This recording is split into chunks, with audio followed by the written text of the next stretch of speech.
Moustapha Niasse, deuxième personnalité du pays, Ousmane Tanor, quatrième personnalité, sans oublier l'ancien Premier ministre devenu secrétaire général de la présidence, autant d'autorités de haut niveau, tous évacués à l'étranger pour des soins médicaux.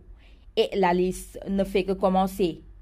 Dans l'actuel gouvernement, on peut citer Sidiki Kaba et Cheikh Oumar Anne, sans oublier Amat Dansokho, Doudou Wade, le juge Demba Kandji. Si la remarque de Guy Marius Sagna après le décès en France d'Ousmane Tanor Dieng indispose certains sur la forme du fait du timing, sur le fond, l'activiste pose une question capitale. Aujourd'hui comme hier, le phénomène est réel.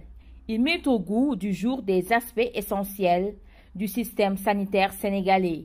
Et de façon récurrente, le matériel médical est évoqué pour expliquer cette situation. C'est pas que la médecine, le médecin n'est pas doué chez nous, mais le plateau n'est pas le même.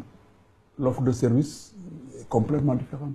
Un argument balayé d'un revers de main. Le Sénégal fait partie en tout cas des pays les plus pourvus en matière de compétences dans le domaine de la médecine. C'est valable aussi pour les maladies de cardiopathie. Il y a de cela peut-être 15 ans ou 20 ans, les interventions à cœur ouvert se faisaient pratiquement peut-être à Côte d'Ivoire ou bien en Europe. Maintenant, on a des unités de chirurgie cardiaque qui sont en mesure de pouvoir prendre en charge. Par ailleurs, il existe des moyens d'acquisition de matériels médicaux à moindre coût. Je donne l'exemple, par exemple, d'un scanner à 16 barrettes qui te coûte 200 millions. Il y a des gens qui sont prêts à vous installer ce matériel, moyennant 0 francs. Mais c'est sur la base d'une convention. Aujourd'hui, c'est vous qui gérez, vous donnez le local, vous avez les gens qui vont y travailler. Par exemple, chez nous, on a la possibilité, le scanner coûte 40 000 francs par exemple, dans le public, si ce n'est pas des scanners de spécialité. Donc si vous avez par exemple 20 malades, 30 malades, 3 x 4, 12, c'est 1 200 000 au moins par jour. En 5 jours, c'est combien? Donc c'est presque 6 millions de francs.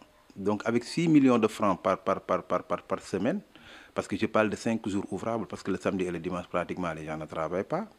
Donc les 5 jours, au moins, vous avez 6 millions. 6 millions que vous multipliez par 4, ce qui fait le mois, 6 x 4, 24. Donc vous avez 24 millions donc, par mois. Vous multipliez en 10 mois, ça te fait combien? 240 millions. Alors que le scanner là coûte 200 millions. Par ailleurs, se soigner à l'étranger est loin d'être l'apanage des autorités sénégalaises. Interpellé sur l'évacuation sanitaire de hautes autorités africaines, le président Abdou Diouf semble acculé. Je crois que c'est lié simplement aux problèmes techniques, de technique médicale. Nous avons souvent, même pas des chefs d'État, nous avons beaucoup de parents qui, dans des cas graves, sont évacués vers la France ou vers d'autres pays. Mais la position de l'ex-ministre de la Santé sud-africain est sans appel. C'est honteux que les dirigeants africains aillent fréquemment à l'étranger pour des soins médicaux, tout simplement parce que leur pays dispose d'installations médicales de mauvaise qualité.